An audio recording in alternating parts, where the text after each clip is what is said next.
Good morning, good morning, good morning mga kamama. Happy Sunday po. Today magtatanim tayo ng aking mga pinasibol. So yan, itatanim na natin. Ito hindi natin itatanim kasi maliliit pa. Pero ito ililipat na natin siya sa nakadirect na siya sa lupa sa baba.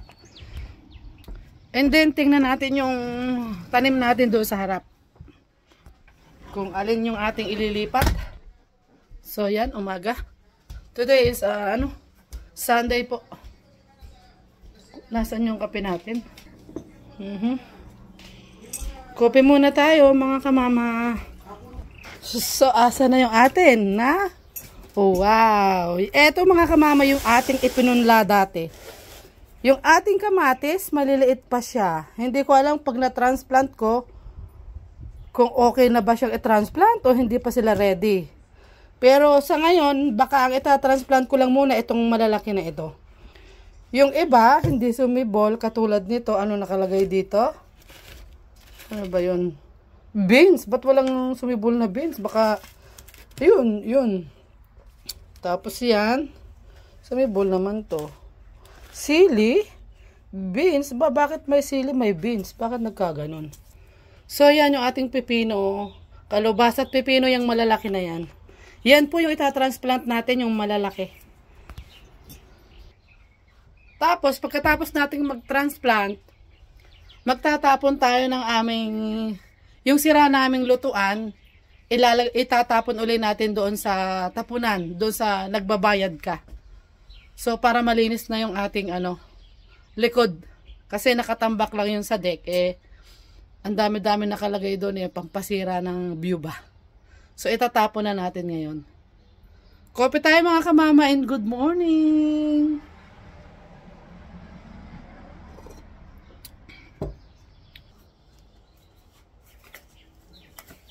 Ito mga kamatis, bago ko na sila itanim. Kasi parang hindi pa sila ready, oh. Ang liliit pa. So, bali itong isang to, ito yung itatanim natin. Yan. Aha. Yok. So, yun mga kamama, oh. Ito yung itatanim natin ngayon. See? Yep. Aha. Ito yung ating itatanim mga kamama, oh. Ready to plant na mga kamama yung ating mga pinunla. Ay, by the way, nakalimutan kong kunin yung ating nga palang potato mga kamama. Tatanim na rin natin yun yung potato natin. Papakuha natin kay Kapapa. So may tanim na tayong halaman kasi binigyan tayo ng kapitbahay. Hindi na tayo bumili. Bumili man ako ng ilan, pero yung iba bigay ng kapitbahay natin. Ito last time, ito yung bigay niya ng kapitbahay ko. Ito oh. At saka ito, bigay niya yan. Tapos yun, bigay ng friend ko. So, ayun, pinakuha natin kay Kapapa yung ating potato. Napakadami kong potato, pero wala naman tayong pagtataniman. Pero hindi natin maitatanim lahat yun. So, pipili lang tayo na ang itatanim. Hala, mga kamama, nagulat ako. Bakit may tumubo ditong kalubasa? Siguro yung tinapong ko mga buto. Oh! Natawa ko ilan? 1, 2, 3, 3. Ay, meron pa dito, oh. Hindi ko tinanim yan. Siguro yung buto na tinatapon ko minsan dito, yung mga tira-tira ko na tinatad-tad-tad, dito ko inilalagay sa lupa na to para tumaba. Ala, dalawa siya, oh. Natuwa naman ako. Grabe. Sumibol pala dito. Tanggalin natin tanda mo. Bali, ililipat natin yan kasi hindi yan pwede dito kasi dito yung kamatis. Wala tayong paggagapangan. Ala, grabe, natutuwa. Ako, bigyan ko yung kaibigan ko ng pantanim. Kasi bumili nga sila ng bahay Hindi pa sila ready magtanim kasi nga busy pa sila. Ilalagay na lang natin doon sa likod nila. Kasi nga magbabakasyon sila sa Pilipinas. Hindi pa nila maaasikaso dahil kakabili lang nung marami pa silang priority. Kaya hindi pa sila makakapag-garden. Pero itatanim natin doon sa kanyang sa kanyang property. Kasi maraming pagtataniman doon sa kanya. Malawak yung ano niya, yung pinakalikod. So yan, ito tayo magtatanim ng potato muna. 1. Tapos ito ililipat natin yan. Yan yung mga potato. I-ready lang natin. Mag-aano na tayo ng hukay.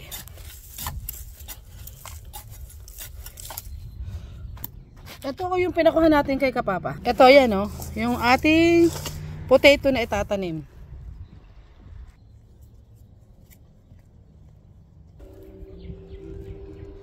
Sayang eh. Wala namang pupistuhan eh. Ang dami ko itatanim. Eh, nagkakatubig din. Didiligin ko na lang ngayon. Yan o. Ang kamama ito. Yan.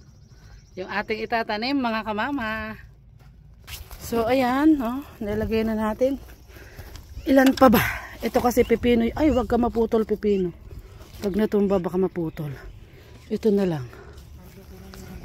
Ito namang pipino mga kamama. Pag samasamahin na lang natin. Kasi nga ito lang yung pwesto natin. Eh marami pa tayo itatanim. Yan na may magsisibulan din dyan. Rambulan nga lang mga kamama pero okay lang. So ayan, tapos na po nating itanim at dinidiligan na ng ating Kapapa. So ayan, kasi ang gusto ng mga ng mga pipino yung tubig. Kaya doon siya malapit sa salusuyan.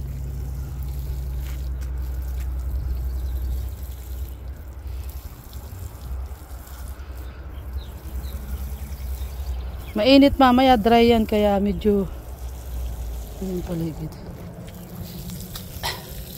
Mamaya ako na uli yan aayusin kasi aalis pa tayo.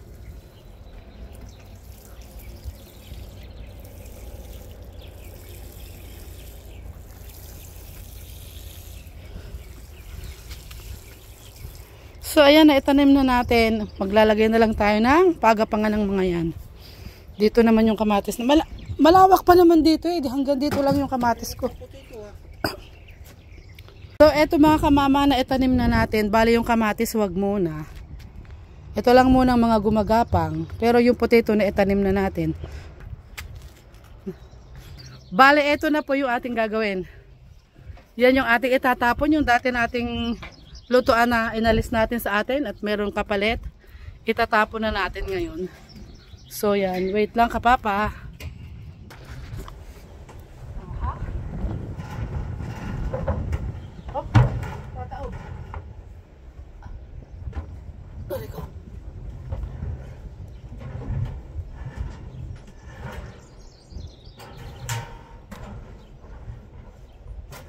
Tutumba ka natin, hindi? Bausod lang.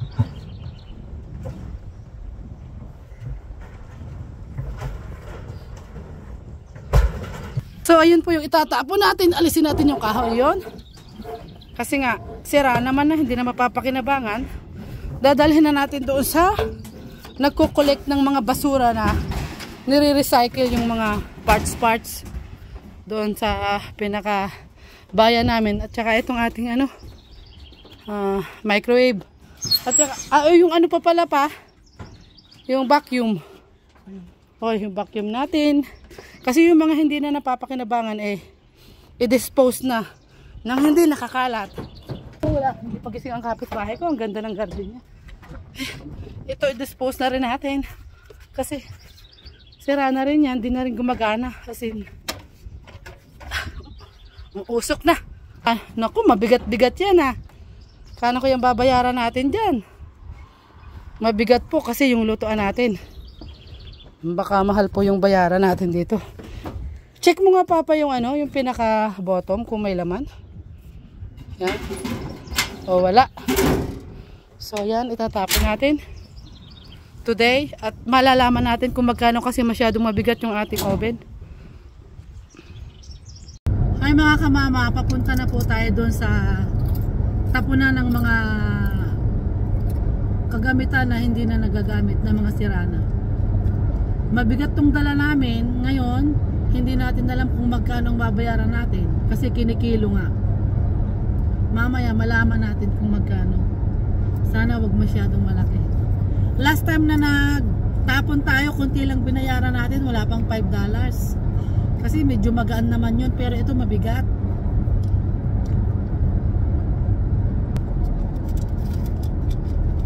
Yan, mga kamama, nahulog yung dala namin.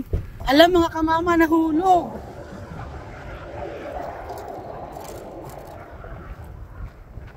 Anak, nahulog po kasi sabi po ni Kapapa hindi daw po matutumba kasi malaki.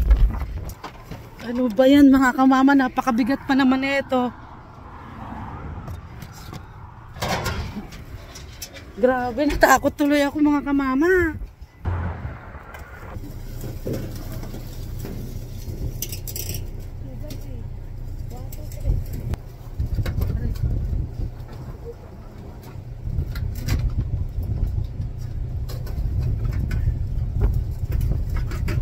Maganda na sana ko nila, kaya ko yun. Yung ganito. Ayaw yan. Ba't out mo pa ba? Saka natin ito. Yung ano, yan.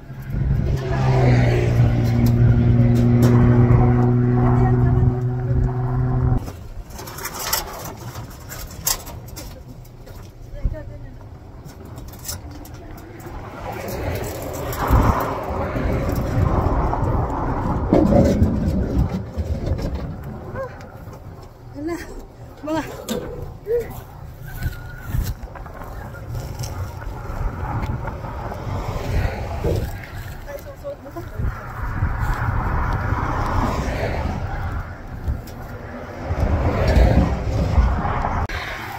so yun mga kamama, hulog yung dala natin. Napakabigat pa naman. Hindi po natalian ni Kapapa kasi mabigat daw. Lumipad, buti na lang wala kaming kasunod. Ewan ko dyan, sabi ko talian. Ay, saan kayo pupunta? Pieces? So ayan mga kamama, nadaanan po tayo ng ating mga kaprend at tinulungan po tayong magpulot at magkarga. Sabi ko kasi talian niya. Thank you. Dahil nga baka mahulog. Eh siyempre mahangin yung impact niya. Diba? Ay, talaga Kapapa. Ayan, nahulog tuloy.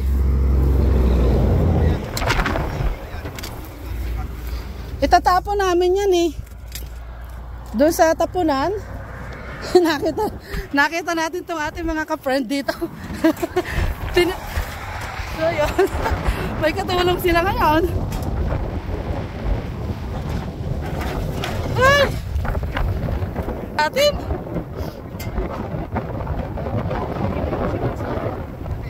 Si Kuya Res.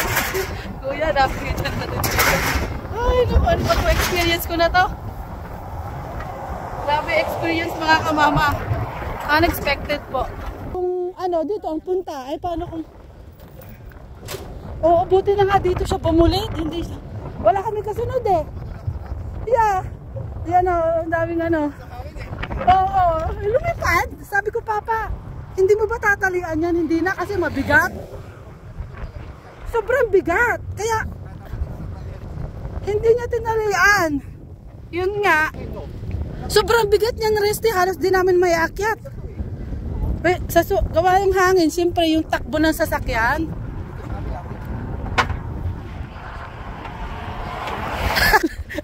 Lagi kayo nagkakaano kahapon din, di ba? Kaya nga. Naku anak, yan si Kapapa mo. Ang ginawa niya, natapon yung mga gamit. Hindi niya tinalian.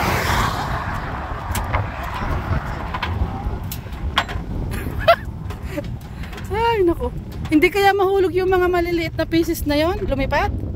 Ay, hindi na. Buti na lang, wala tayong kasunod. Naku, Diyos ko po, sorry po.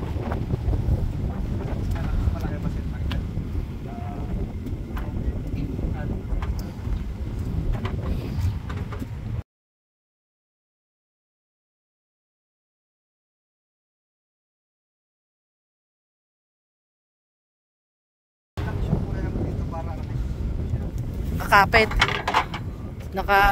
For sure ba?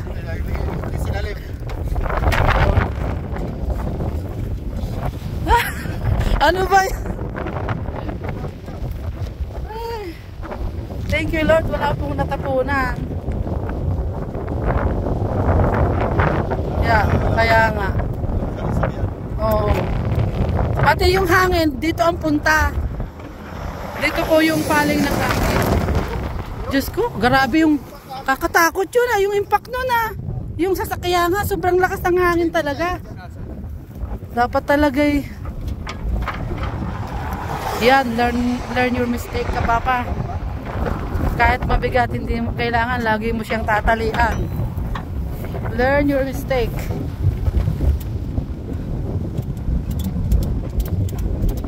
Kala ko ang natapon lang yung vacuum kasi magaan.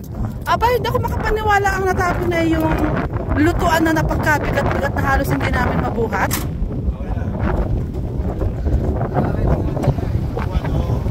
Nabuwal. Oo. Kaya nga. Eto ha, siguradong hindi na. Oo. Siguraduhin. Thank you, thank you. Saan papunta nyo? Anak naman kakapapugi ng mga chick boy. Bye-bye. Seriously, lagi namong nakikita pagka nagbibiyahe kahapon din. So yun, nakita tayo ng mga ka-friend natin. Kaya nakilala nila yung sasakyan, kaya tumigil sila. Yun, tinulungan nila si Kapapa. Ang mistake natin. Mistake ng Kapapa natin. Magpasalamat na lang na walang kasunod at linggo, hindi gaano maraming sasakyan. At yung hangin doon po ang paling. So kung meron pong kasunod alam nyo na, salamat sa Panginoon at okay naman. Doon napunta sa sa taniman. Kasi nga yung hangin papunta po doon. Kaya yun mga kamama, kahit magaan man or mabigat yung dala natin, kailangan talaga for sure tatalian natin. Lalong lalo na po pagka windy. Experience na to, natakot po ako mga kamama, takot po ako sa mga ganon. Hi Kapapa, learn your mistake mga Kapapa. Mag-okay ka na? Ha? Yan, nag-oo na po siya. Learn your mistake Kapapa ha. Talagang hindi po ako makapaniwala sa nangyari sa amin, Diyos ko. Buti na lang doon napunta yung hindi sa pagkasunod. Wala naman po kaming kasunod, kaya lang siyempre po, mabuti na lang ganun. Kung hindi, matatapunan siya. Thank you Lord po at ganun lang po na nahulog. So ayun mga kamama, medyo nakahinga na po tayo ng maluwag. Kasi natalian na po ni Kapapa natin kasama yung may nakakita nga sa atin naka-friend natin. So yun, tinalian na nila ng matibay. So ito lang po yung ipapaano ko sa inyo. May bibigay na paalaala pag meron po tayong mga karga na kahit lalo na't naka-open po yung ating sasakyan, siguraduhin na po natin na talian po natin ito. Kasi kahit po mabigat, nahuhulog din po pala. Sobrang bigat po ng aming oven na yon, pero talagang nabulid pa rin po siya. Hindi po namin sukat akalain na mahuhulog dahil napakabigat.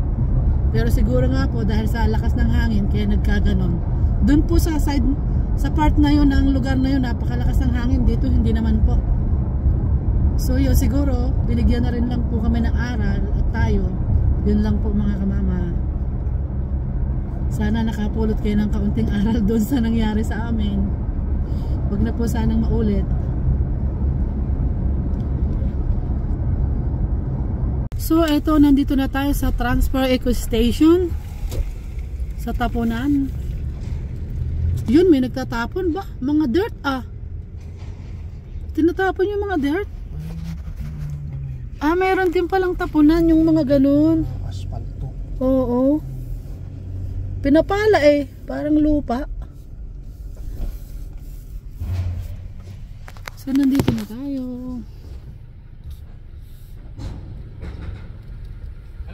Hi. Microwave, vacuum, and that Just one. wrench. Okay. Or fridge. Okay. So the fridge you can put down there. No fridge. Rinse. The oven. Oven. Oh, Yeah. stove. Stove, yeah. Yeah, you can put that down over there by those metals there. Yes. And then when you come back on this side, the microwave and the vacuum will go inside the C can over there with the letter C on it. The Letter red C can. on the back. Thank you. Yeah, no worries. Thank you. So yun, magkano yung ano na. Ayun. Oh, hindi ko nakita masyado kung magkano yung ating kilo. Parang 10.9 yung kilo natin papasok. 23. 23. Oh, yun. So ayun, nandito na tayo sa tapunan. Bali dito yung mga fridge. Oven pala. Pare-pareho lang naman pala. Lahat ng metal dito. Yun, may magtatapon din ng ano, lalaki. Oh. So ito yung sa atin. Yung vacuum doon sa likod doon, oh. Ay, kukunin ko yung maliliit. Sama ko na dito. Kasi ano man eh. Yung mga nahulog. Tusok pa yung kamay ko. Buti na lang hindi yung ano. Natusok tayo ng pieces ng ano. Ayan oh.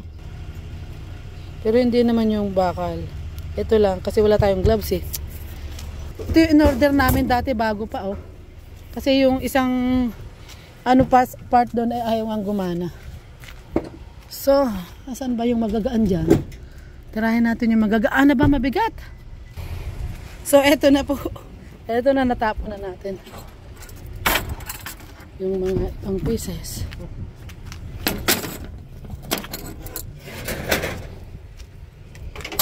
Ayan. Andito yung tambakan ng mga ano, metal. Nagkalugas-lugas yung ating ano. Wow. Yung one more. Yung isang tao kaya tapos na. Yun, tapos na rin siya. Oh, so yun. Okay. Dito naman tayo sa kabila. Sa tapunan ng microwave at ng vacuum. Si. Pag-ikot daw, sabi niya. Hindi ito doon sa ano. Oh. Ito pa pala ko.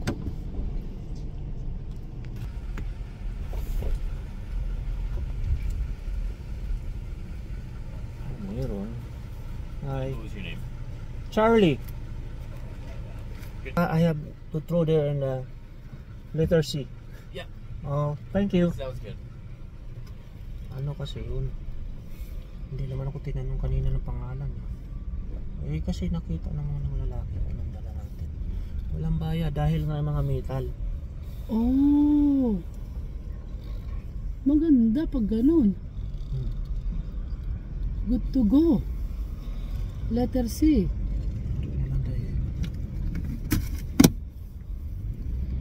So yun mga kamama, napakagandang magtapon dito.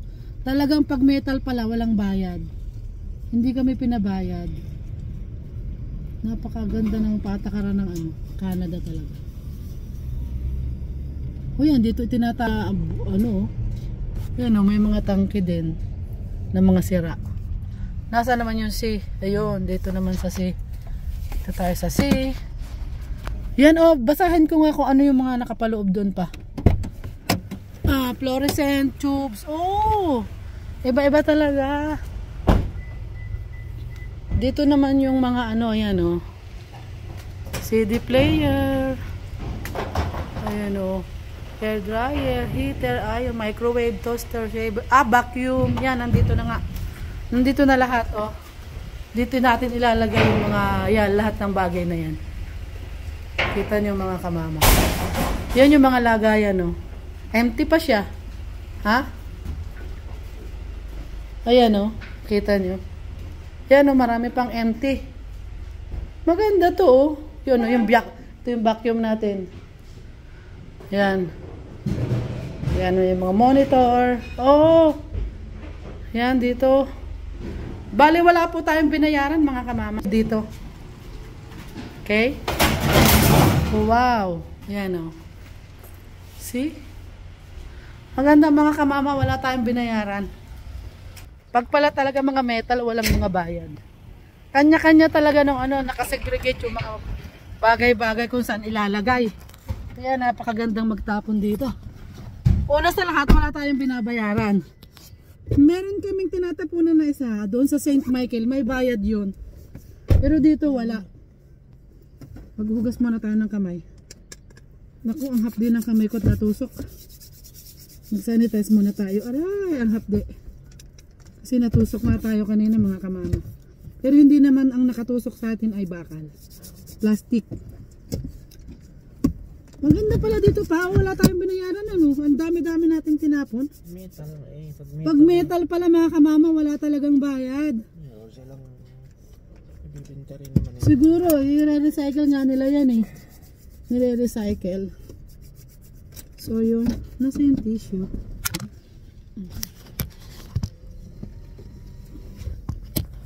Wait lang.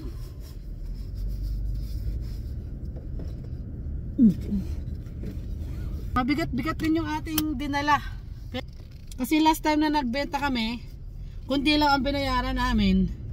Kasi may dala kami mga ibang items. Pero yung metal hindi rin pinabayaran. So ngayon, puro metal tayo, mga microwave, vacuum, tsaka yung stove ba, yung oven natin. Wala palang bayad yun. So yun, ngayon nalaman ko na talagang walang bayad yung mga ganon. Okay, ngayon naman susundin natin ang ating kabebe doon sa farm na nag-sleep over po kasi may birthday party doon sa kanyang laging pinupuntahan. Mga kamama, bibili pa nga pala ako ng ng simento kasi may gagawin niya ako doon sa garden ko. At bibili ako ng konting gulay bago natin sunduin si kabebe. Bumili lang po ako dito sa Home Depot ng yung semento at saka itong panabit. Then punta tayo sa Walmart.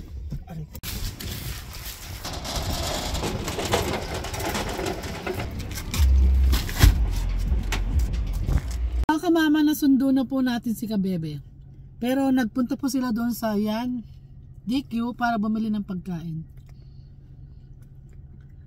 And then, kung meron pa pong town garage dito, titingnan natin, maniningin-ningin muna tayo. If meron pa. Kasi kahapon sana yun, ewan ko lang kung may mga natitira pa. Tandang yun, may ipinako doon, mukhang nagpaskil siya na may garage. Pero titingnan natin kung yung ipinako nila doon ay yung kung may garage. Yun, umalis na Yung nakakulay pula na yan, may ipinako doon sa pinakakanto. Tingnan natin mamaya.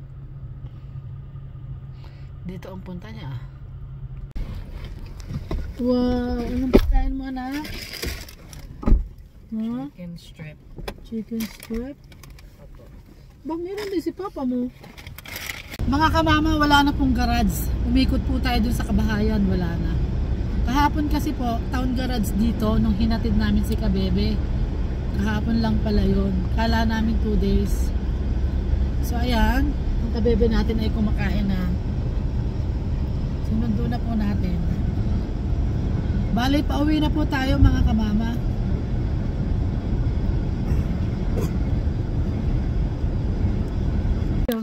Nag-sleep over. Anak dito. Yung dala niya, ang dami. Sa farm siya nag-sleep over doon sa kanyang kaibigan. Lagi siyang ini-invite doon kasi paborito siya nung kanyang kaibigan na invitein sa sleepover. So ayun mga kamama, salamat kay Papa God, nakarating tayo ng maluwalhati. At bagaman meron tayong unexpected na pangyayari kanina, at least ganun lang po ang nangyari kasi nga sa kasalanan po ni Kapapa at hindi niya tinalian. So yun po, learn your mistake Kapapa. Sana lagi kang handa pag tayo aalis. So yun mga kamama, thank you for watching. At bago ko nga pala tapusin ang video, gusto kong mag-shoutout kay Myla Ladores from Mindoro. God bless sa iyong family, Myla. So yon, thank you for watching mga kamama, and don't forget to like and subscribe. Bye-bye!